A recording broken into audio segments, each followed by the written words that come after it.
Good morning, Emmanuel Baptist. Glad to be back with you this morning.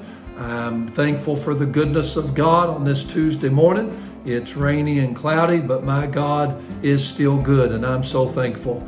Yesterday, we looked at a thought there in Galatians chapter 5 about stand fast in the liberty wherewith Christ hath made us free, and be not entangled again with the yoke of bondage.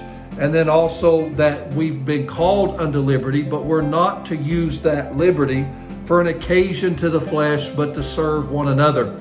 I want to pick right up there in Galatians 5, verse 13 is what I just quoted in verse 14.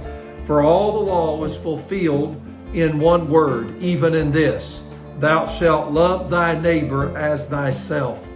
You know, God said if you want to boil all the law down, Jesus said, the greatest commandment is that we're to love the Lord thy God with all thy heart, all thy soul, and all thy mind. And the second is like unto the first, love thy neighbor.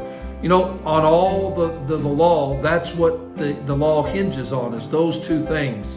And I want to say to you and I that God said to us that the way that we take the liberty and the way that we take the freedom God's give us is not to focus on our desires and flesh, but on others.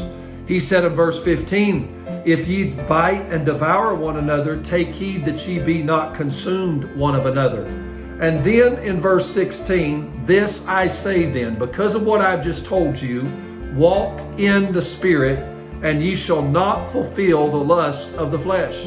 Now we're going to look at another devotion about what the lust of the flesh is and what those are. But he said, walk in the Spirit. You know, that sounds easy. And it's not hard in the sense that it's a choice. But we have to deny ourselves, and we have to get over ourselves, and we have to quit allowing pride and arrogance and self-sufficiency and centered on self to rule our lives. And it's so easy to do. And God says to you and I, walk in the Spirit, and ye will not fulfill the lust of the flesh. For the flesh lusteth against the Spirit, and the Spirit against the flesh, and these are contrary the one to the other, so that ye cannot do the things that ye would. And then he said, but if ye be led of the Spirit, ye are not under the law. I talked yesterday about how many people in their Christian life view serving God as a drudgery, a burden. I've got to read my Bible, I got to pray, I got to go to church, I got to give, I got to tithe. Hey, listen to me. God said if you're led by the Spirit, you're not under the law. What's that mean? Preacher, I know the law is not of effect.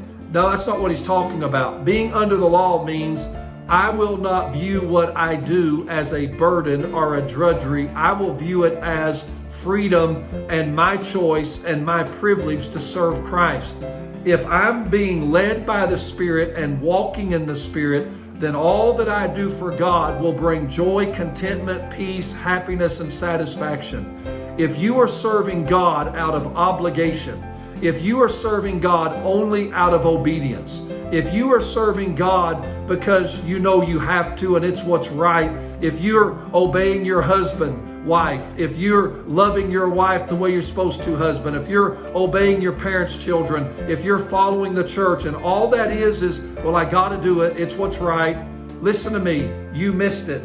God said if you're led of the Spirit, you're not under the law. You won't feel like you're under a thumb. You won't feel like it's rules and obligations. It will be a joy and a privilege to serve Christ.